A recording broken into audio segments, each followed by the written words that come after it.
3. More importantly, it is our debut here live on the Playback TV app via the Into the Bench Network. She is Jen Kate joining us over in beautiful New York. Yours truly, Cal McClurg, here in sunny San Diego, California. Jen, we got through the conference finals. We've got our last two teams standing, and so much going on away from Florida and Edmonton after a kind of a little bit of a wonky conference final series between Carolina and Florida and Edmonton, along with the Dallas Stars. Plenty to go with that. Plenty to go with the Cup final. Plenty to go, though, with names in the news, new head coaches, rumors, you name it. But, Jen, happy Monday. Good to see you. How's it going today? It's going pretty good, Kevin. We got a packed show this week, unfortunately for us.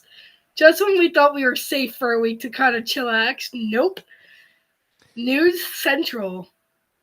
So much news, so little time. Now, as a reminder here, folks, this is Puck Talk. We're bringing you all things NHL hockey here for the first time live on Playback. Want to, again, give a huge thank you to our good man, Nick Morgeson, for letting Jen and I come onto the platform here. As you probably saw yesterday, just, some small housekeeping notes that you saw yesterday that Nick DiMartino and Nick Morgeson brought the leftovers of their podcast onto the platform, as you probably know as well. But Press Row, our sports media and sports business podcast, is launching on Thursday with myself and Nick Morgeson, Thursday after Game 1 of the NBA Finals. So we're bringing more podcast content to the Playback TV channel here, trying something new away from the watch parties that I know that everyone out there loves. So today, we're bringing you some hockey talk today. You are encouraged to join us in the live chat box. You can drop power chats or drop chats in general.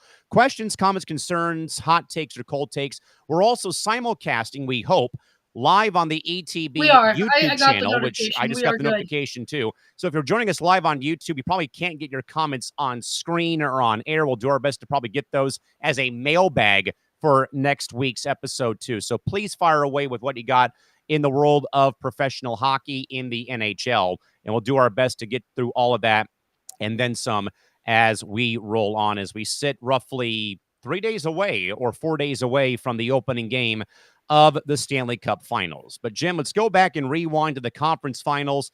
Let's kick things off, though, out east. Florida and Carolina, utter domination by the Panthers, who the Hurricanes finally broke that lengthy losing streak of losing the conference finals. Regardless, the Panthers win the series and move on to their third consecutive Stanley Cup final with ease over Carolina.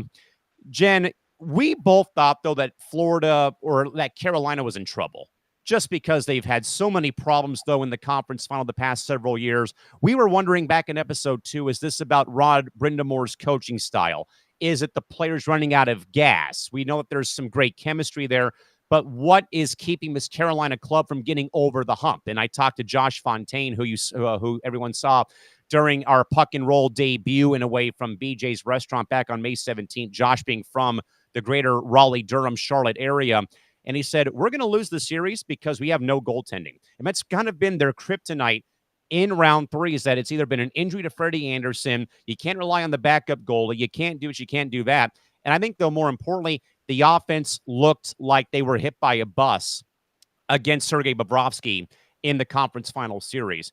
So, Jen, we talked about, the cascading effects about this Carolina team. More importantly, is this more about just Florida being this dominant or Carolina just having no luck whatsoever come the conference final every year these past couple seasons? I think it's honestly quite a mixture of both, to be honest. I think this year, unfortunately, Carolina just ran into a complete buzzsaw. Mm-hmm. I don't know if this so much has to do with them as a whole, but obviously coaching the players, you have to buy into the system and everybody's got to work together. I feel like Carolina just has too many moving parts right now to be a consistent team in the playoffs every year and then lose. You got big names down there, but at the same time, at what cost is it going to affect you in the long run? As you and I talked about, Rod Brind'Amour and the tough offseason workouts he puts these guys through. And, do they have enough time to heal from injuries? And, you and I touched on so many different topics last week regarding this Carolina team, when we really should be looking at Florida's just utter domination. I mean, they were just rolling Carolina up and down almost every game, other than the one game they lost to them. But every game was a blowout. Every game was a Exactly. blowout in some way, shape, form, or size. Exactly. But here's a hot take for you. You know, you and I'm not as much active on X, Twitter, whatever you want to call it. I don't like any of that shit, but here I am. You and I looked at some trade bait that we were just talking about just a little bit off camera here right before we got started. Are fans overreacting to this loss as much as they should be, or do you think this is absolutely necessary that there's a change in place come this new season with Carolina? Like, you and I, we saw, I sent you some trade bait stuff earlier, and you and I were discussing it a little bit, but I think these fans are just overreacting, man. I think it's more overreaction Monday. I think it's still, fresh in the minds of fresh in minds of fans though about, how can we not get through this, get through every year where I don't think you want to start breaking things down. I think I like Brindamore as a coach. I like though about the rigorous nature about guys work out over the offseason, guys hang out over the offseason, for the whole team chemistry thing. That is a very big ingredient about why teams are successful. But is there something is there a glitch in the system somewhere where they don't respond right away after, some adversity? And again, like we said, though, every game minus the one game that the Panthers lost, they were all blowouts, like 6-0, 6-1, 6-2.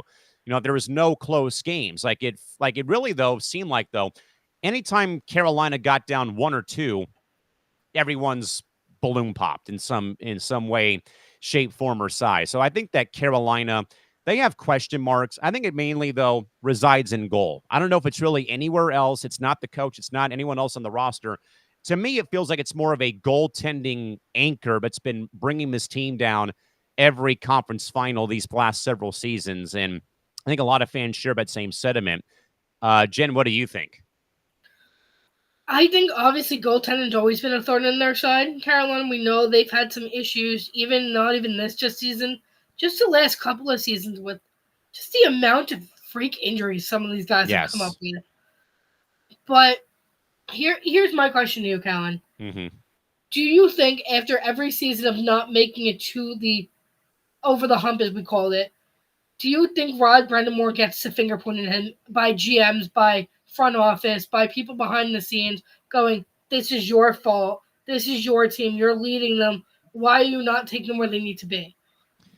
I do think so. I mean, maybe not right away, but I do believe the finger is going to be pointed at Rod Brindamore, that it almost feels like there's nearly no margin for error. It seems like when you've been there so many times, you were, been there, done that as a player. You've been there as a front office executive.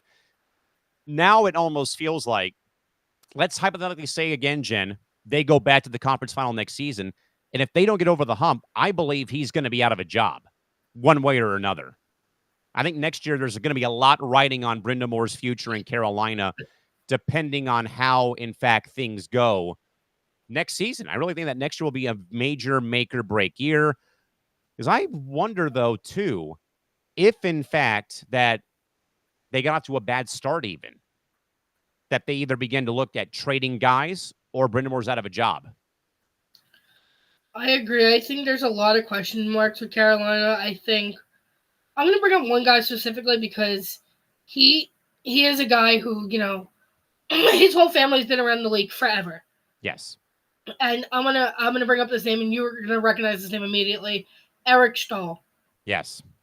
Now we know he's slowing down. We know he's getting older. Obviously, his brother was him and his brother were both former Rangers for quite a long time in their careers. Yes. Eric not so much, but Mark more so. But do we see a change in captaincy after this season if Eric goes or he retires or whatever he chooses to do? I have an interesting player who I think can take that role. He's a young guy. We all know him well. If you guys saw the international thing was in Boston, whatever, the international tournament. Yes. Seth Jarvis, his friends drove 25 hours to see him play. Make the man the captain. The man wants to be here. Either it'll be a change in leadership when it comes to Brindamore, or they're going to have to retool the roster. But I think next year there's going to be a lot riding on how Carolina does. Let's go from Carolina, though, Jen, back to Florida. Third straight cup final appearance now. And I think that this is just a well-oiled, no pun intended, machine with Florida because they have everyone buying in. We should note, by the way, that Alexander Barkov is taking home not one but two postseason awards as the Selke Trophy winner and King Clancy Trophy winner for the 2024-25 campaign. Jen, I think that this is a whole team that deserves their credit. It's not one particular guy. It's this whole entire makeup of this roster. It's Paul Maurice as the head coach. It's Brad Marchand coming over from the Bruins in that stunning trade right at the final buzzer of the trade deadline. It's Barkov. It's Sergei Bobrovsky in goal. You know, it's a collective unit, though, that has bought in from the word go. I think since their first cup final run, 2 years ago when they lost to Vegas, where, again, we heard the stories, Matthew Tkachuk is playing that series with a broken sternum, and he had to be, forklifted out of bed by his brother, and then he had to have teammates and the equipment guys help put his gear on. Then, of course, it pays off last season. I don't know, though, how else we could really, I think, describe this Florida team. I know that they have, they've been called the Rats because of the whole lore about the rat being killed during the 96 final, and that tradition's carried on. But this is just a team, though, that I think has the buy-in that looks like they're going to be repeating as Cup champs in 2024-25. I agree. I don't think there's any stopping them at all. I think they're on a, no pun intended, they're on a little bit of a roll here. And Brad Marchand was the missing link. Yes. They've been waiting for a guy like him, not only with his leadership, but with their young talent as well. He's a veteran guy. He knows what it's like to win. He has the winning mindset to be a leader and a winner. And I think the whole team is really, as we kind of mentioned, not only the team, but the fans. He went from being the most hated man in hockey to being the most America's loved guy sweetheart in Florida. It's crazy. And, I think this is a perfect fit for him. We all know he loved Boston. He was there for many years, led that team to victory. But this Florida team is built so damn well. And he was a missing link. They were waiting for a guy like him to come for years. They got their guy, and now they're full steam ahead. There's no stopping them. They're winning it all again. I think we see a dynasty. I think so. I think if they just repeat, it already begins like that dynasty talk because, repeat champs are so hard to come by. I mean, okay, we had Tampa repeat during the very weird COVID era, 2020, 21. We had that weird Vegas Montreal Western Conference final series where the Canadiens won the Clarence S. Campbell Bowl as an Eastern Conference opponent because of how the league had been structured at that time because of the COVID protocol in place. But this might be like a true dynasty in the making just because of where Tampa was when they had won their championships, under the dire circumstances of the COVID pandemic, where, Florida's gotten now to 3 straight cup finals. They've won once out of the 2 right now with, again, the new one or next one waiting in the wings coming up very, very closely. But I do think that Florida's looking really good. Let's go, Jen, though, from the East out West.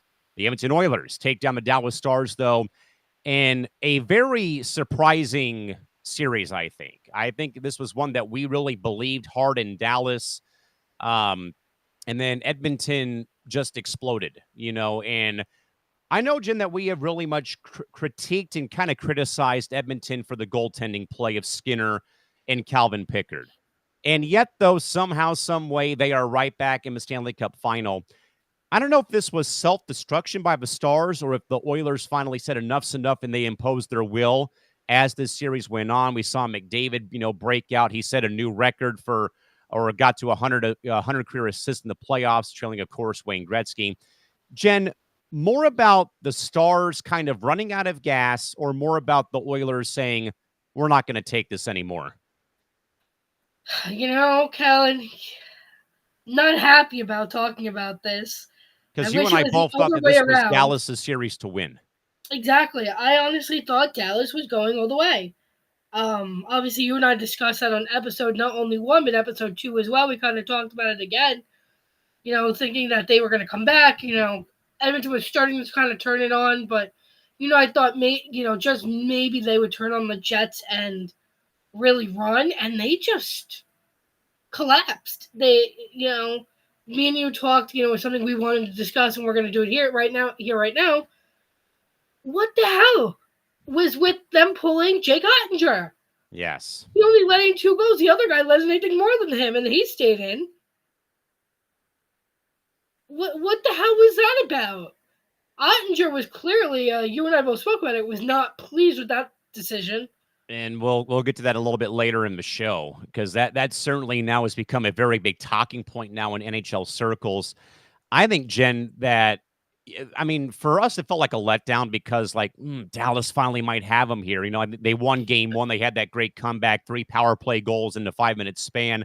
Then, though, what we heard, though, at least what I heard, and we talked about before the show, though, Jen, go back to game 2, where Darnell Nurse slashes Rupe Hintz right in between the shin guard and the top of his left shin and knocks him out for the remainder of the series. It turns out, Peter DeBoer confirmed, he suffered a fractured foot because of the injury from the slash, where you and I both said, though, that would be a turning point in the series, because how does that not get called as a 5-minute penalty, a game misconduct, maybe a suspension, because Nurse has been a repeat offender. We saw him take out Quentin Byfield of the Kings right before the playoffs began. So he has, sadly, that reputation of being the quote-unquote repeat offender.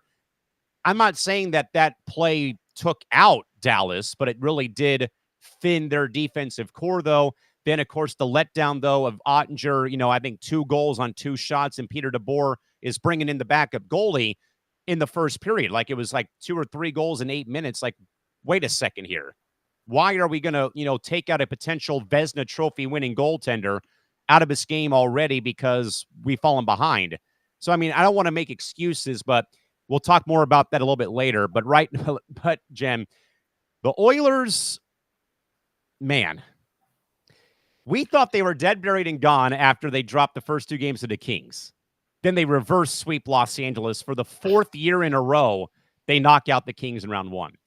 Then in round 2, they obviously, won that series as well. And now round 3, they play Dallas again. And we thought it was going to go 6 or 7 games, and they made that into a shorter series. But somehow they're doing all this, though, as we said, away from McDavid, Nugent Hopkins, and Draisaitl and Evan Bouchard and all their main guys. And this is also without them not having Connor Brown, who I believe had to go in for wrist surgery, kind of like on an emergency basis right after one of the games concluded, because he's out for, I think, the remainder of the postseason. No. Apparently, they said he's playing in game 1 for what was just confirmed. Oh, yeah. So there's talk of him playing in game 1. But more importantly, only because of their offense. This is not about their goaltending, because we have seen Stuart Skinner get pulled in games, and Calvin Pickard did his best. But somehow, some way, though, Jen, because of their offensive firepower, that's what's leading Edmonton into the final. Not about their goaltending, not even close whatsoever. I mean, we're going to talk about the Oilers. Unfortunately, you do have to bring up kind of a sore topic for you Oilers fans. I do apologize for this in advance, but Zach Hyman out for the season with either I heard a possible wrist injury or a possible shoulder injury. Yes. Regardless of what it is, it's no good for the Oilers. Especially going into a series where they have a very healthy Florida on their hands. Not looking good for you Oilers fans. Sorry, guys.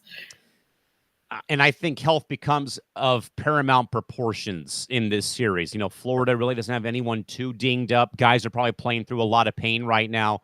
But the Oilers not having Hyman takes a bit of an offensive threat away from them, where I think that's kind of where this series goes towards Florida. Now, again, the Oilers could shock the world and finally bring the cup back north of the border for the first time since the 93 Canadiens beat Los Angeles in 7 games. But at the end of the day, though, I think that the conference final for the West was more about, I think, Edmonton finally getting hot and Dallas dropping the ball by pulling Jake Ottinger in that final game. I don't understand what Peter DeBoer was even thinking with that. I don't think it was a smart move at all. Clearly, Ottinger had quite a bit to say about that. But that whole team as a whole was such a train up to that point. How did it fall off the rails so fast? And that kind of goes to the point I brought up, though, about the Hintz injury that became known after the series concluded. That right there took a very big puzzle piece of their defensive core out of the equation in that final, in those last couple games where, again, the news came out, I think, after the elimination, he suffered a fractured foot. So he would have been done for the cup final anyway. But even then, it still takes a key cog of the defense and even the power play out of Dallas's equation. That was more of, I think, special teams versus special teams, because we know about Edmonton's lethal power play. Dallas had a great power play all season. And it boiled down, I think, that with Hintz being out of the equation and maybe having a young, inexperienced defenseman in that spot, though, on those units, though, with Bend and Sagan and Robertson, kind of hurt them in a way, though. I know that, obviously, yes, that the Oilers lost Hyman and Connor Brown, but they still, though, had McDavid, Nugent-Hopkins, Draisaitl, Bouchard as their four big anchors of their top power play unit. But that, though, Jen, sets up now for the Cup final. Round 2, Florida versus Edmonton for the second year in a row. Of course, this series went 7 games last year, with the Panthers winning their first title in franchise history. The Oilers miss out, and I believe now that McDavid will try to become, I think, the third or fourth team captain to try to avenge a Cup final loss the next year, joining the likes of Crosby and obviously Wayne Gretzky going forward. So, Jen, Florida represents the East once more. The Oilers back in the West. Overall thoughts on the series as a whole, though, building off last season. I think we're in for another dandy of a series here, and I hope this goes 7 games again. Well, I agree. I hope it goes 7 because, again, what are the 2 best words in professional sports, Callan? Game 7. Do we think it's really going to go there, though? Unfortunately, I just don't think the Oilers are going to beat Florida. As we said, Florida's just an absolute wagon right now. And they're fully healthy, too, which, I mean, yeah, some guys are probably dinged up, but not nearly as bad as Zach Hyman. It's nothing like what Edmonton's dealing with Hyman and Brown. I just don't think Oilers have the star power. Yeah, they have Leon Draisaitl. Yeah, they have Connor McDavid. Yes, they have Ryan Nugent-Hopkins, too. I mean, he's been really impressive. He has 5 goals and 13 assists, at least when I made this list. Mm-hmm. Total of 18 points. He's one of the top 5 point getters in the entire playoff pitcher. I mean, kid's been impressive all year. He's been underrated for so many years. But unfortunately, even with that, I just don't think you beat Brad Marchand, Sam Bennett, Andrei Barkov, just all their guys in goal, just the whole team as a whole is just an absolute unit up and down. On every line, you see star power. And you see guys who have big names and who have really just been absolute wagons for Florida for the last several years. This is their 3rd time in the Stanley Cup. They're repeating champions. And that's going to be hard to beat just coming off of that. You're going against a defending Stanley Cup champion.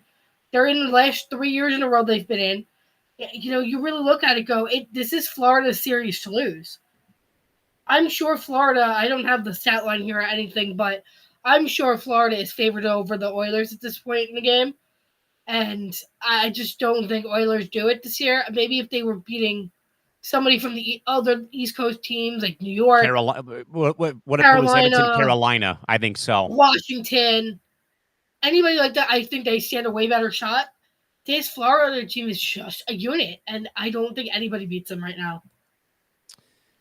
That's what I'm thinking, too. And I think my main thing, though, is about strengths and weaknesses. Like, Florida doesn't really have too many weaknesses. The Oilers don't have Zach Hyman. They're getting Connor Brown back for game 1.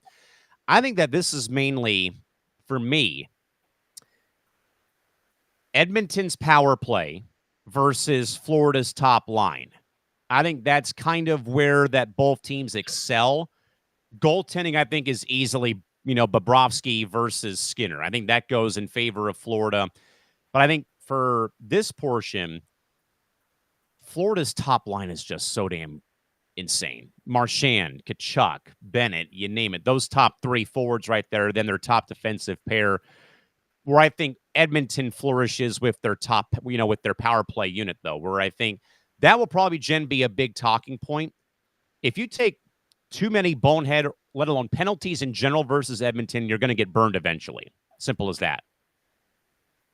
But Florida's so good at not getting too many penalties. They play very disciplined hockey. They really try to take them only where they feel it's absolutely necessary, whether it's a tripping call that potentially blocks a goal from happening, or even getting into a fight when they need to stand up for each other.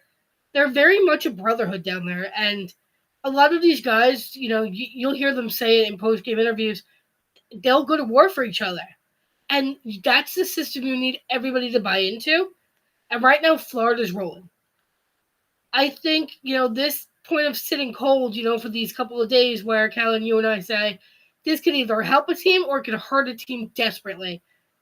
And right now, I'm worried that that's going to hurt Florida just a little bit coming out of the gate. I think once they get hot, I'm not worried about them anymore. But coming out of the gate from sitting for days on end, does this really hurt you coming into game one?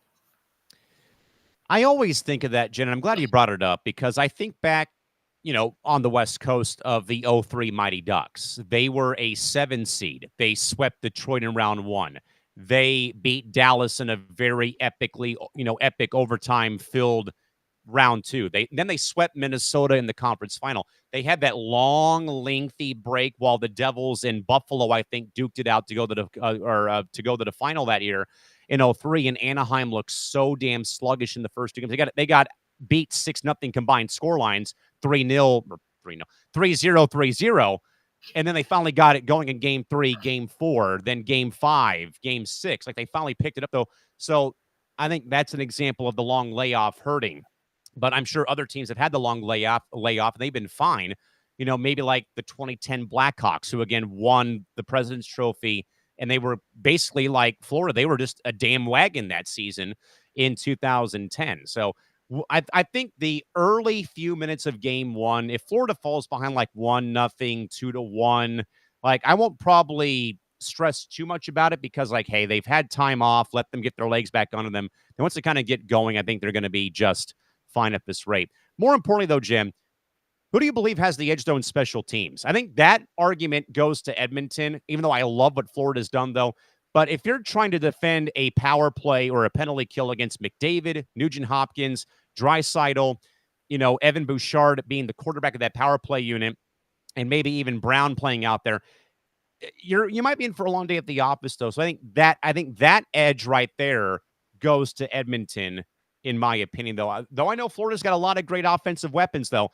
But I think, though, if you have a McDavid Draisaitl line out there for the entire power play like they usually do play, you're in for a world of hurt, I think, if you ask me. Well, I agree again. Kind of what we mentioned, Florida's very good at not taking a ton of penalties like some other East Coast teams I won't refer to. My own team, for example. Rangers.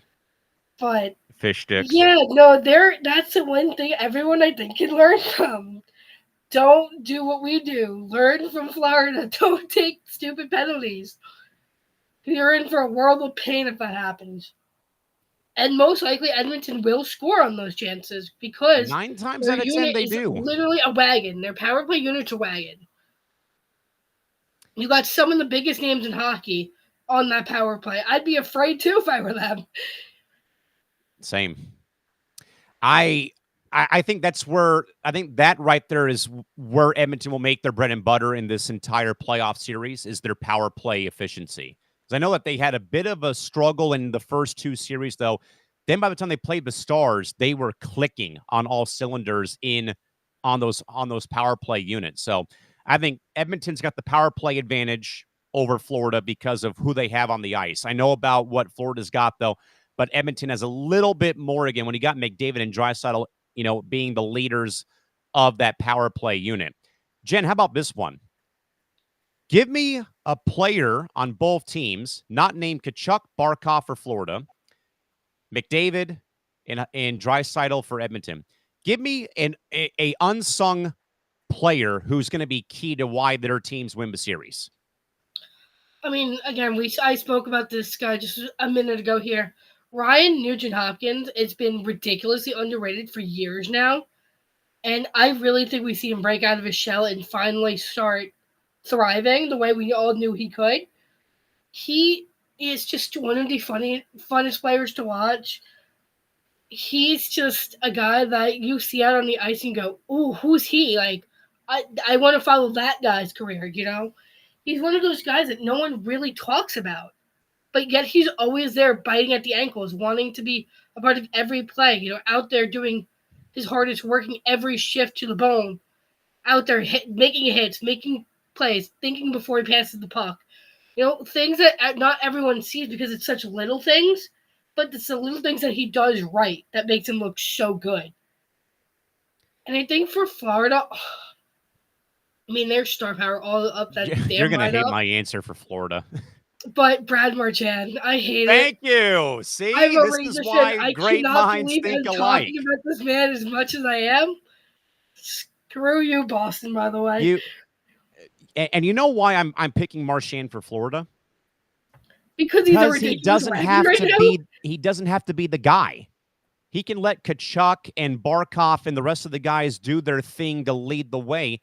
He can take a step back and not have to be the main guy like he had been for the Bruins these last several seasons, even part of this season, where he can kind of, in a way, like reset, relax, play his own game, and doesn't have to worry about leading by an example because he doesn't have a C or an A on his jersey. So I'll go with Marchand for Florida.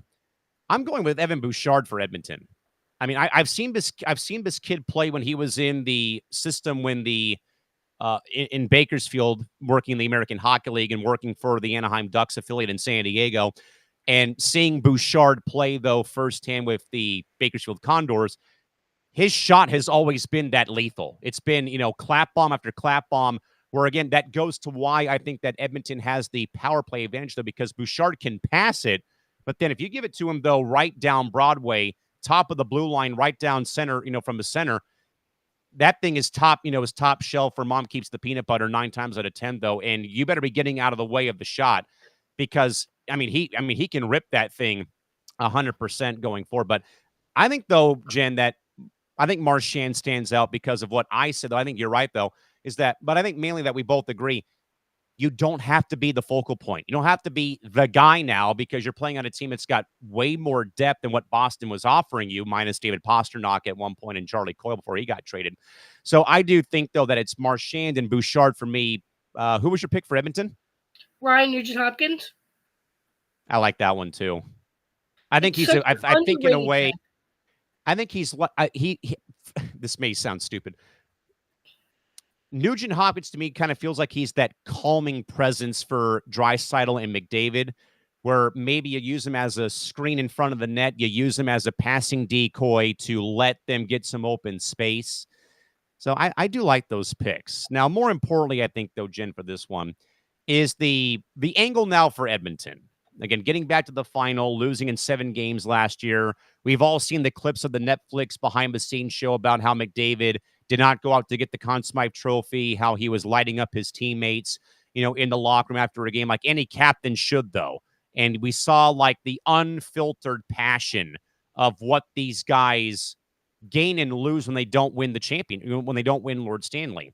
I recall, I think that McDavid became the first player since J.S. Jaguar in the 03 final to be on the losing team and win the Conn Smythe. And I remember Jaguar gave an interview after that season saying, this is a great honor, but it's not the same feeling as actually holding up the Stanley Cup as Anaheim did 4 years later.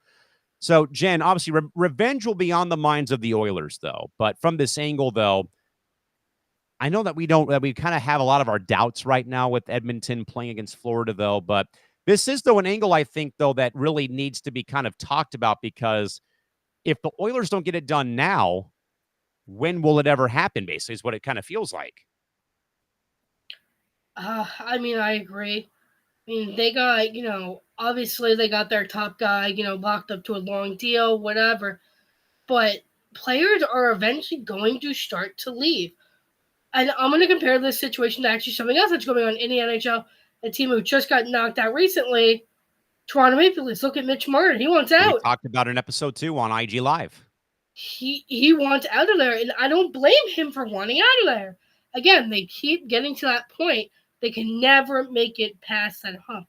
I think the same thing's going to happen in Carolina. I think the Rangers are going to get to that point. The Islanders, when they start getting good. I think these players Why do I are kind of going feel to like leave. Colorado might be in that boat pretty soon, too? I mean, they're always a wagon every year. Unfortunately, they just got knocked out early this year, but I think they're a wagon team. I put no doubt that they'll be back in the playoff picture next year. I fully believe that. By the way, you're giving me an idea here as we go to break. You're giving me an idea, though. During the season, you know how NHL does the Super 16, the 16 best teams? We're going to do Jen's wagon teams of the top 16 starting next season. So please be on the lookout, because that's going to be great with how we're going to do that. By the way, if you're looking for the best way, folks, to watch live baseball, live basketball, live soccer, live tennis, even watch us here on Puck Talk with other passionate sports fans, again, join the ETB community live here on Playback TV for live watch parties, original content like our podcast, Puck Talk, like you saw yesterday with Nick and Nick as well on the leftovers of their podcast, Press Row coming on Thursday, other products that are in the works right now. You get access to that, watch parties, and nonstop fan interaction, all for free. Again, we can't emphasize that enough, though, and I love beating that dead horse because you can literally join etb.com or playback.tv/ETB network, or scan the QR code if you're watching live on YouTube. There should be a QR code where you can join. Scan it, download the app, or join on your computer and join the community. We're at 170 or getting close to 170 subscribers or viewers.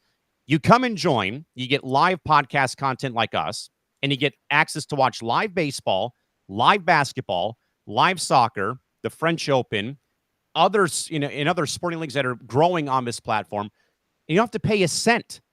And you can come and watch us, be airheads and watch it. So again, sign up today, playback.tv/ETB network. Again, that's playback.tv/ETB network. If you're watching live on YouTube, you can scan the QR code on your screen and join that way, or download the Playback app. It should be a red icon with a, reverse symbol style arrow. You can join there too and be a part of our ever-growing community here live on playback.tv, which I know, Jen, this has been so much fun. We've, I think we have covered every round of the NBA playoffs. We've covered baseball. We're in the middle of the WNBA season with our coverage resuming on Tuesday. We've brought so many original, shows over here that are still coming as more time goes on. Trevor and I did soccer last Wednesday. And, I mean, we're having a blast here on ETB, and we really want more people to be a part of our community here on ETB and on Playback. Please join us. It's been an absolute ride the whole time. Go on ETV Network Instagram to see all the funny clips we pull, because Callan decides he's going to do the inflated alarm guy. And I did not pop my back, by the way, in case you were curious. You know who we're talking about. We won't mention names on here. Isaiah watched coffee drop from the sky, got very excited, said he's going to take a bath in coffee. I mean, guys, this only moment you get on playback.tv/ETV network. Join us. We have a ridiculously fun time on here. You hear us making fun of each other. We laugh. It's not such a serious broadcast where if you're on TV or watching on, NFL Network or wherever you're watching your shows, everyone's so serious and stiff, and they're all, big name people.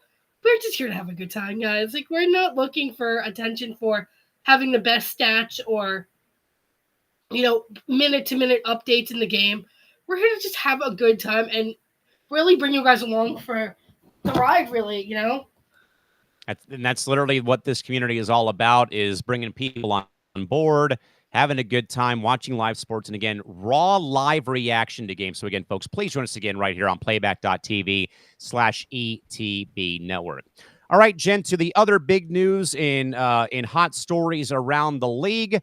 We teased it. Now let's jump into it. Of course, we talked a little bit about the pulling of Jake Ottinger for the Dallas Stars in the final game of the series versus the Oilers. The follow-up, though, has been that Jake obviously had a very weird post-game, or not a weird, but like a very funny clip or a quip, though, that when you get pulled from a game, you want to just like go to bed and hide and not talk to anybody. But also that the fact, though, and this is what was interesting, when Jake had come back out of the tunnel to bring, as the team came back onto the ice, though, and he was high-fiving everybody, head coach Peter DeBoer totally blinded him out and did not even acknowledge his starting goaltender, who then had to sit next to Ray Ferraro, break down his performance on the bench during the ESPN broadcast. But, Jen, this is not, though, the first time, sadly, that we have seen Peter DeBoer being in hot water talking about pulling a goaltender, a la Marc-Andre Fleury after the Sharks knocked them out in the 2017-2018 postseason. Of course, that was the very infamous 5-minute cross-checking penalty where the Sharks put 4 consecutive power play goals in. They took the lead. They tied the game. They ended up losing it, though. We had Mark Fleury's agent put out a very weird, meme, I guess, of Fleury making a save, though, but having all these knives in his back, though, regarding Peter DeBoer. So this is sadly, though, Jim, been on Peter's track record. I think he, though, is a great coach. Love the way that he goes about the game, though. But the drama, I think, though, only stems from what we said. How can you, though, pull pull your starter, but I think a guy in the running for the Vezina, who's been a very great goaltender since he came up from the minor leagues, after 8 minutes? I know you're down 3-0, but what, though, is the logic of pulling the goalie that early in the game? If you get 1 or 2 goals, you're right back in the ball game. So, Jen, obviously, let's talk more about the decision to pull Jake Ottinger and your thoughts, though, about how Peter DeBoer went about doing that. Because I think, though, that you need to at least ride that out a little bit longer than just the first 8 minutes of the game. Oh, here, I'll give you a hot take. It was stupid. Why'd you do that, Peter DeBoer? You could have won that game. You had every opportunity to come back in that game with the amount of offensive power you do have. And you sat there and you go, oh, we're just going to throw our hands up. Okay, game over. Because it felt like a white flag moment. It was a white flag moment. White flag moment. 8 minutes into the game. After that. They gave up their season when that moment happened. And every player should be mad because Ottinger's a great goalie. Any team that, if he ever left, any team would be lucky to have him as their goaltender. Absolutely. So, DeBoer, I don't know what you were thinking, but bad job, guy. Bad job. I think so. I think we're in mutual agreement. That felt like a white flag moment.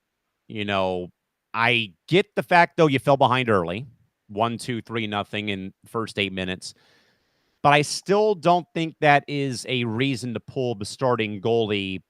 I know you're trying to restart the offense in a way. But that's still where you send a tough guy like a Jamie Benn to go and fight Evander Kane. Something to fire up the bench more than pull the starting goalie who might be getting top 3 votes for the Vezina Trophy as the best goaltender 8 minutes into a game. I know it was, make or break. You'll lose the game, you're done, so on and so forth.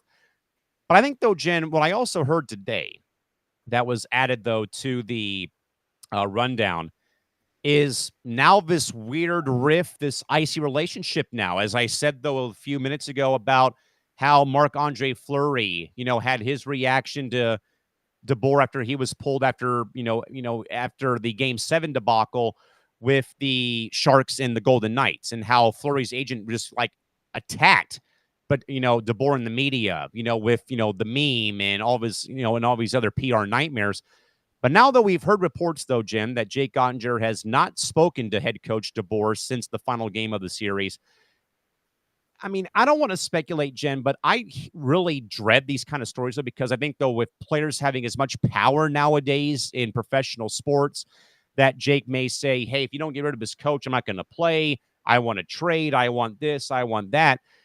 I mean, I really hope, though, that becomes water under the bridge, though, but I really feel just very lenient about this because this is not the first time it's happened, though, Jen, underneath DeBoer's watch, though, where a goaltender has been pissed off or ticked off at DeBoer for the early hook or other things that have gone on, though, as the series has played out, though. So, Jen, where do you kind of stand, though, about maybe the relationship going from, whatever to ice cold and there maybe being a rift now between both the head coach and Jake Ottinger?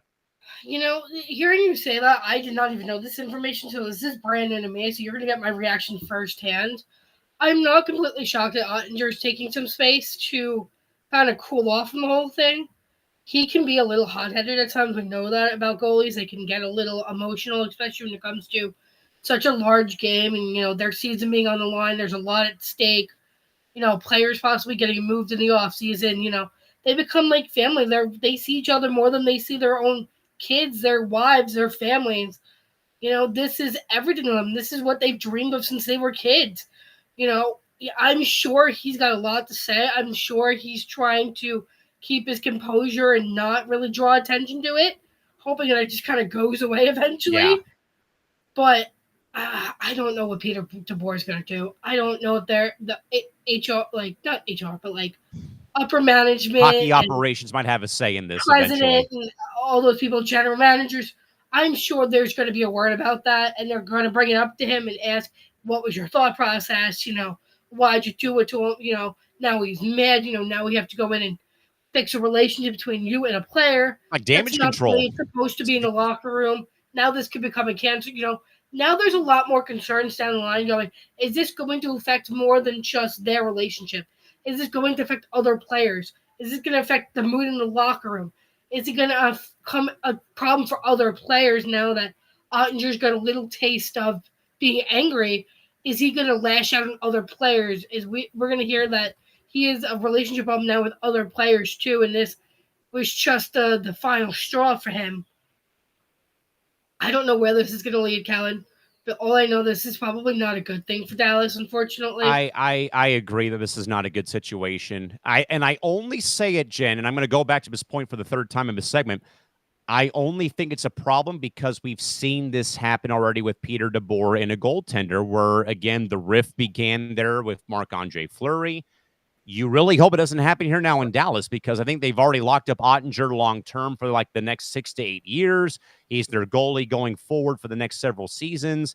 DeBoer, I think just the track record alone just doesn't really seem to help the situation in its entirety right now. But we'll keep an eye on that story, though, folks, with, again, Jake Ottinger expressing, his, thoughts about being pulled in the game that saw the Stars get knocked out by the Oilers for the second year in a row, but also the ice relationship now with him and head coach Peter DeBoer. Mitch Marner watch continues, though, Jim. We've heard some rumblings, though, that there's ongoing rumors surrounding Mitch Marner's contract demands, roughly an AAV of $12 million per season. We've heard some teams are involved. And what we've heard, though, is the two main suitors right now are two of the teams who missed out on the playoffs again, but do have massive openings for salary. Chicago and Anaheim have become the top two teams. We've heard a little bit about San Jose maybe being involved in this. And I think we've heard Florida, we've heard Vegas, we've heard, I think the Rangers were also, I think, at one point involved as well. So, Jen, I think I actually heard this brought up, though, on TNT, because I know that Paul Bissonnette and Anson Carter talked about this where, and you can roll the eyes about Biz Nasty. I got to actually see him play before he retired when he was with the LA Kings affiliate in Ontario in 2015. He's quite the character, to say the least. But I did hear about the same thing, which in a weird comparison is to the ongoing issues with Giannis Antetokounmpo in the NBA. Players want to play in markets where there's no state tax. Where I know that's been a big thing, though, about, with Giannis and that with Marner. And then I know that Biz and Anson got a little bit of like a debate about that, or a big talking point about that. But I think, though, if you have the salary openings, you've got to take the swing. And I know that Anaheim tried that, though, with both Marchessault and Stamkos. They came up empty and they both went to Nashville. But Jen, I think the $1 billion question, though, literally and figuratively, is Marner really worth $12 million AAV in your mind? Is he worth it? Yeah, probably, because he's so young. He's got high standards. Obviously, he wants to win. Hence why he's trying to get out of Toronto, because clearly they're not going to get over them anytime soon. I'm pretty sure they're going to go through a rebuild at some stage. And, is he worth $12 million? Probably not that high. But is he worth probably 8 to 10, maybe even 11? Sure. He's got talent. We've seen him make incredible plays. He's obviously a good playmaker. He's a good teammate. Apparently, no one in the locker room or in the media has anything bad to say about him, which is always a bonus. We love players like that who don't cause drama. But I don't blame the man for leaving, Kellen. As you and I said off camera, Toronto's a team where there is so many question marks surrounding their future that, he wants to go to a state not only with no tax, he wants to go to a team that's going to be a contender within the next few years. He wants to win. He's hungry for it. And, going to a team like Anaheim may seem crazy because you're looking at it, you're going, well, they're not winning. Sorry, Callan. They're not winning anything anytime soon. We pay 13% state tax out here, too. But he's going to go to a team where there's a lot of veterans. You got Ryan Strome, Frank Vetrano, Alex Killorn. You got decent enough goalies where you can win some games. And Joe Stahl, John Gibson. That's another big thing that we'll probably talk about later on as we get closer to the season. I just wonder, though, if Marner would want to go to a club, Anaheim, Chicago, even the Sharks, who have been stuck in, perpetual rebuild after rebuild after rebuild, where you've gone from being in a market like Toronto, who's gone to the playoffs 9 straight years, and you've been experiencing playoff hockey. But again, if they have the open salary, you might as well do it, though. But I think, though, that Joel Quenneville being back in Anaheim might be a reason why some of these veteran guys, we've been hearing rumblings, by the way. Jonathan Taves is looking at a comeback perhaps after, 3 years away because of long COVID and some health problems that he's been dealing with too. So again, this will be very interesting to see what happens though. But I really wonder though, Jen, if this is kind of like Juan Soto or Shohei Ohtani in the free agency market, where it's the big name. Once it comes off the board, then the floodgates open, everyone else gets signed by different clubs. I think so. I think right now, at least till July 1st, he is probably the biggest name on the market at the moment. Just because right now, a lot of teams are still playing. A lot of teams are trying to decide what they're going to do with their futures. They're looking at their own internal talent, deciding if they want to be buyers or sellers at the deadlines. There's so many question marks for a lot of these teams. But right now, knowing he's out there, I'm sure a lot of these teams want to make a big splash. I'm sure he'll be offered tons of money. People are going to throw themselves at them and try to, everything in the book to get him there. And for me, I don't think he's going West Coast. I think if he's going anywhere, he's going East Coast for sure. So I don't know to what team, because a lot of the East Coast teams, unfortunately, are in the thing we like to call cap hell. Salary cap hell, baby. East Coast right now. I mean, the Rangers, for God's sakes, 3 or 4 of their guys are taking up pretty much 85% of their salary. Got to get creative somehow. You'll hear me yell about that later in the season. Yeah, so again, I think the Mitch Marner sweepstakes begins obviously on the first day of free agency, though. But I think, though, once he's off the board, then everyone else follows suit. But again, we'll keep an eye on the Mitch Marner story as more time does go on. Some other news, though, Jen, around the NHL. The Kraken have a new bench boss. It's Lane Lambert who gets the nod in Seattle, coming over from his past experience, though, with both the Islanders and Capitals. Jen, the Kraken have been a very kind of weird, I don't even know if weird's the right word, but a very different expansion franchise who they literally said, we're not here to replicate what Vegas did year number 1. And they look like a true expansion franchise year number 1. Again, they made the unorthodox hiring of Dave, name eludes me. Hawkstall, I believe, is who they brought in for their first head coach. Got one Stanley Cup playoff berth, and there they got, through round 1 after they knocked out Colorado. And then they moved on to old friend Dan Bleisma, great player, in Anaheim and around the league, respected head coach who won a lot, who won in Pittsburgh. He came back to coach their minor league club in Coachella Valley up in Palm Springs. He, of course, brought Jess Campbell, the first female assistant coach, full-time with him to Seattle. Then after 1 year, he's shown the door. So I was very surprised about that news. And we both were kind of hoping, can you at least give Jess a chance to maybe become the head coach? And obviously that doesn't happen. But Jen, Lane Lambert now becomes the new bench boss in Seattle for, again, a club, though, who I think is really a sense of direction. And I hate to say that, though, about a club who's going to be, 5 years old this upcoming season. But, no playoffs, losing record.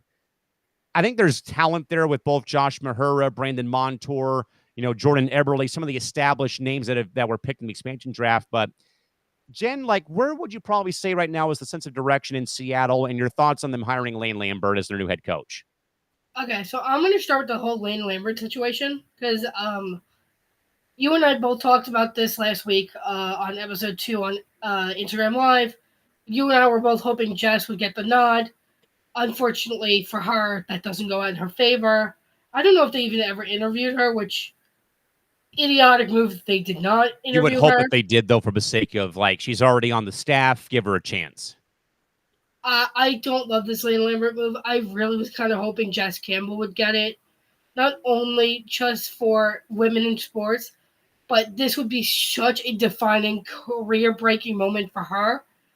And she's been so good. The boys have bought into her. And when she's behind the bench doing, during timeouts with the whiteboard, everybody's staring at her. They're all listening to her. No one's speaking over her. No one's, because she's a female, trying to be, oh, we're better than you because we're men. They like her. Why wouldn't you want to take that relationship they already have and move her up and make them listen to her even more? Clearly, they're buying into her system. Why not roll with that? Like, I think Lane Lambert's gonna have to learn their entire system. Right now, as you said, there's really no direction for Seattle at the moment. Yeah, they have talent, but do they have enough talent to beat teams like Boston, the Rangers, Edmonton, Florida, Dallas? I don't think so. I mean, let alone in the division where you got to deal with Vegas, Edmonton, LA. You've got to deal with those three teams.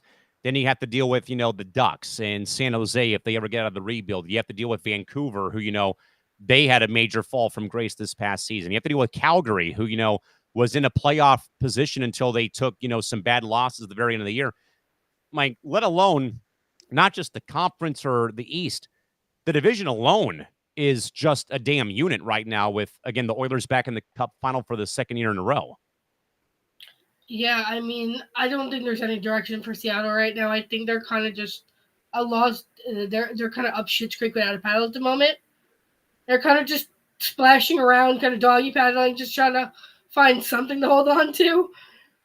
But I don't like this Lane Lambert move. I was really kind of hoping for Jess Campbell. So I'm kind of disappointed that Seattle didn't really even give her the time of day. At least we don't know if they did, but there's been no rumblings about it. There was no rumors about it. I think if they did, we would have obviously heard something about it. So the fact that they didn't even really give her time of day really bothers me, because it's this momentum that Seattle had, and then they just fell off and just never recovered. It's not looking good over in Seattle. I don't know what you're going to do with that organization. You have another organization. Well, I'd say a new organization, but they're not really new. They're just taking over for another team that no longer exists. And I think they're going to have a better season than this Seattle team that was a unit at the beginning of time, just the way Vegas was. And now they're basically a fall from grace, as you mentioned. I don't think Seattle has a direction. I don't like this move for Seattle. I think Seattle needs to really look internally and go, we have talent, but we need to go out and get a big agent splash. We need to bring in some veteran presence. We need to get a direction, a sense of anything really going on over there.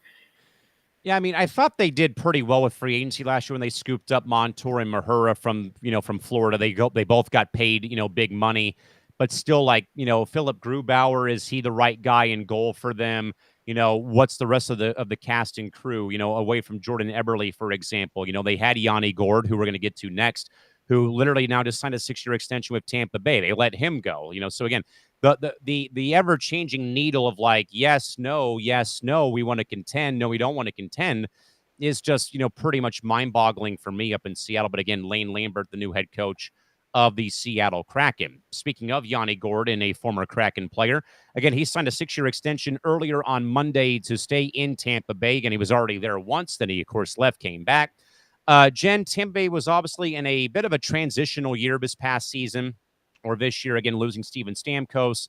But again, still, though, had a great year, got back in the playoff mix this season, got bumped out fairly early, though, by Florida in the first round, I believe, if memory serves me correct, though. But Jen, though, your thoughts on seeing Yanni Gord get a 6-year extension to stay put in Tampa?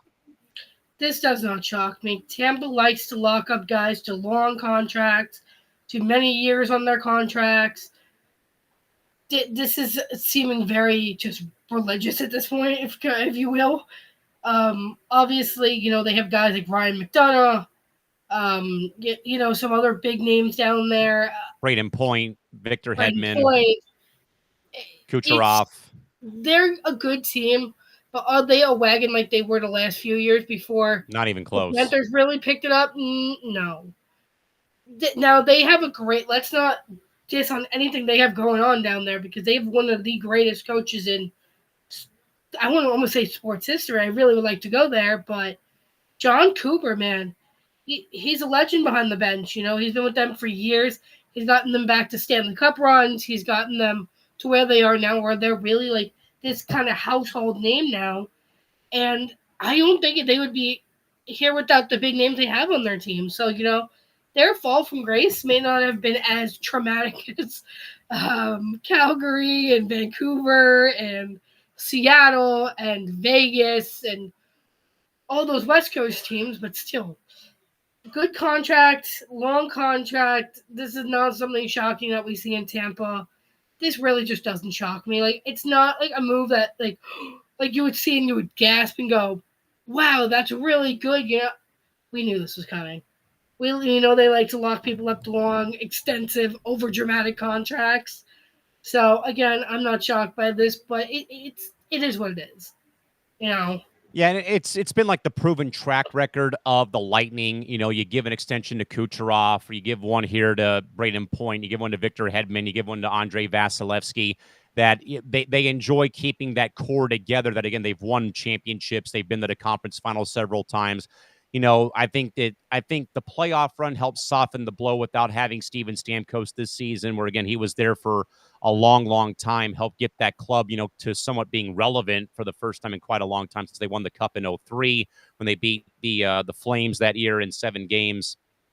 But again, folks, Yanni Gourde staying put in Tampa for the next 6 seasons with the Lightning. Again, as a reminder, gang, follow us across your favorite social media platforms. We're on X, we're on Instagram, and on TikTok. It's all at ETB Network for highlights, analysis, and behind-the-scenes content that you won't get anywhere else. And also, again, more importantly, subscribe to us on YouTube as we push that boulder towards 1,000 subscribers. I know, Jim, we talked in our last commercial break, though, about, you know, how cool ETB is and how playback runs, though, but you know, all the good stuff though is on social media where you get some, you know, some thoughts and takes from yourself, myself, and obviously some embarrassing or funny clips still that happened during the course of these watch parties. Like again, you said the inflatable cam with me and Nick during a Warriors basketball game, or Isaiah watching coffee fall from the sky. I mean, that inflatable man clip has got to be one of my all-time favorites. Just kind of, you know, come on, Nick, and like Nick Come is on, just Nick. not interested even in the slightest, and you're just woohoo having a party with yourself. Oh man, only here on playback can you see content like that because you don't get that everywhere. If you look at other live streamers, they're so serious and not having fun. We're just here to have fun, guys. Like Nick has been working so hard on this network behind the scenes for I think it was close to a decade now to grow this to where it is.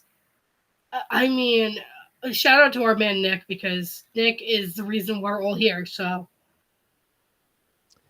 Absolutely. Jen, a couple of slap shots, a couple of late breaking stories. And I think you wanted to actually talk about this, but Jesper Fast has announced his retirement today. Within the last couple of hours, again, played over 700 games for the Rangers, has been all over the place. Jen, overall thoughts on seeing Jesper Fast call it a career earlier today on Monday? We have a short video coming out on the network about this. So some of my thoughts will be on there, but I'm going to give you the longer breakdown on here. I only have 3 minutes on a short. I have tons of time on here to go crazy. I am so sad about this. If you saw some of my Instagram stories I put about he was just a great Ranger. He is a loyal guy. You know, he really played well for us. He threw himself in front of pucks when he needed to, under the guise of a certain head coach that I won't talk about. Tortorella, thank you for breaking our guys' legs. But no, all seriousness, Jesper, I wish you nothing but the best in your retirement. I really hope, you know, he gets to be in Rangers alumni game Sunday. I know he had major surgery on, I believe, his neck or something. He had some kind of major back surgery, and that's why he's calling it a career after 11 seasons in the NHL. I mean, what a guy, what a player.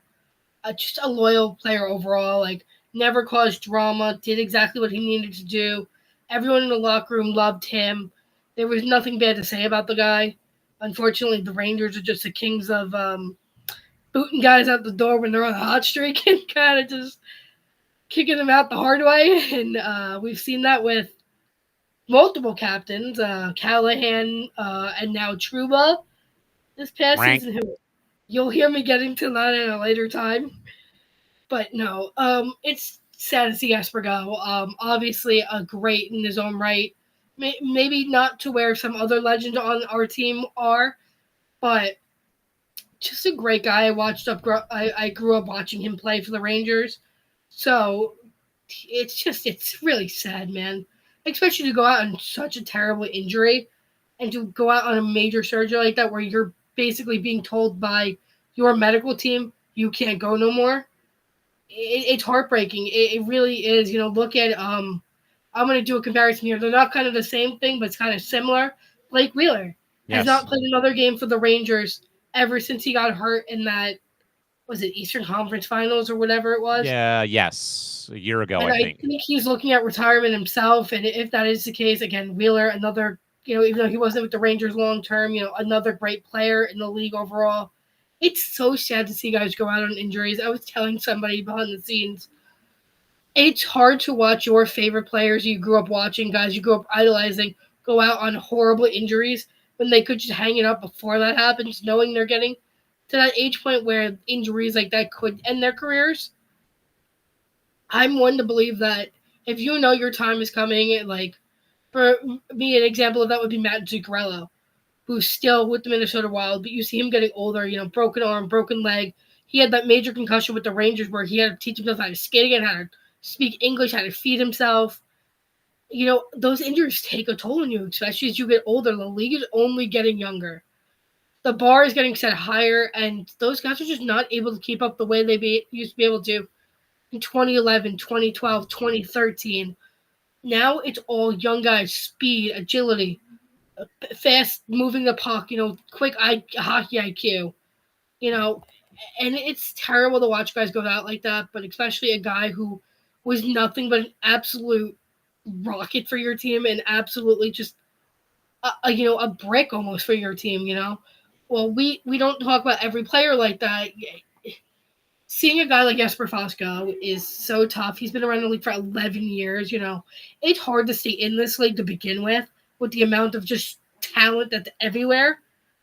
But to see a guy like that have to hang it up due to a terrible injury is just heartbreaking. So, Jesper, I wish you nothing but the best in your retirement. Maybe I'll see you at a Rangers alumni game because I met, I got to see Henrik Lundqvist and Mark Messier and all these guys come back. So, come on back. You're welcome anytime. Always welcome back for sure. Again, wishing Jesper Fast all the best going forward in retirement. Jen, as we come down to the end of the program, covered a lot of ground today, recapping the conference final, previewing the Stanley Cup final. Again, Florida versus Edmonton starting up shop later in the week. Some of the big rumors and names in the news. Again, we talked about the ongoing feud or maybe a rift or feud right now between Jake Ottinger and Peter DeBoer in Dallas. Talked about a couple of key signings by the Lightning, what will happen with Mitch Marner, so on and so forth. And really eager to see, though, how this final will play out again with this now being Edmonton, Florida, round 2, basically coming up in a couple of days. But Jen, closing thoughts for tonight, tonight. What do you got? I just think, you and I have, we've talked so much about off-season moves. Come July 1st on this, series that we're doing, Callan, you and I are going to have a lot to cover. Come July 1st, it's going to be that day might break us. Like we might be on like all day practically that day. Maybe Nick will let us come on here and do like an off-season type show where it's free agency frenzy, as we call it. Yeah, and all we do is we just sit here, hey, developing, hey, so-and-so signed, so-and-so signed, so-and-so signed. Yeah, but no, I think this series coming up for us starting on Wednesday, maybe you and I will do a quick breakdown of the series, like before our next episode. You and I will get together and talk. But Edmonton, Florida, what a wagon series this is going to be. This is a will of who wants it more, pretty much, and a will of not getting injuries and not taking bad penalties and screwing up your chances. And don't be like Peter DeBoer and pull your goalie after only 2 goals. Please don't. We don't want to have any more discussion about that. Jen, ultimate prediction is who wins it all and in how many games? Florida, I think it's going to go maybe 5, maybe 6 if we're lucky. I don't think we're getting to Game 7, unfortunately. I just don't think Edmonton has what it takes to beat the Wheels of Florida, especially if they continue to stay healthy for this entire series. I don't think there's any stopping Florida. I think Brad Marchand comes up big. And here's my hot take. I think he gets the game-winning goal, and he ends the series for Florida. And who do you have winning Conn Smythe? I want to say it's going to go to why am I blanking on his name right now? For Edmonton, their big name. Connor McDavid, there it is. But I think he wins it all again. But I think if they lose the series, he's going to not touch it the way he did last year, not come out to receive it. I'm going to go Florida in 5 as well, and McDavid wins the Conn Smythe again. I only say that because it feels like it'll be like a constellation prize for him again from a second-year role. Like, you're great. You played well all postseason.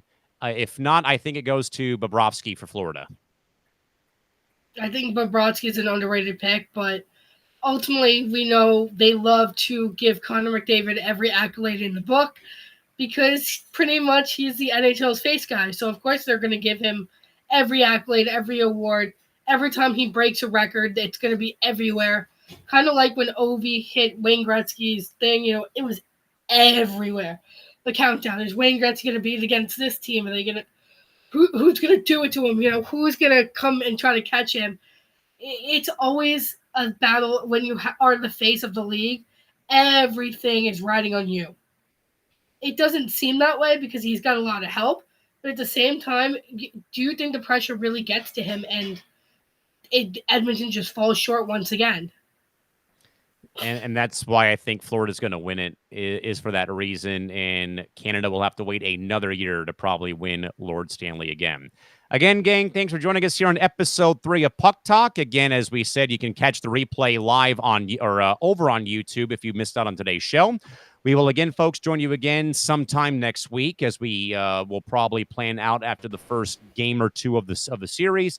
Come back and we'll do this all over again for episode 4 of Puck Talk live here on ETB, presented by our good friends at Playback as well. She is Jen Kate. I'm Callum McClurg saying good day / good night here from across Southern California and in the Big Apple of New York. We'll see you again next week, folks, right back here on Empty the Bench, presented by Playback TV. Till next time, folks, have a good one. Have a good one.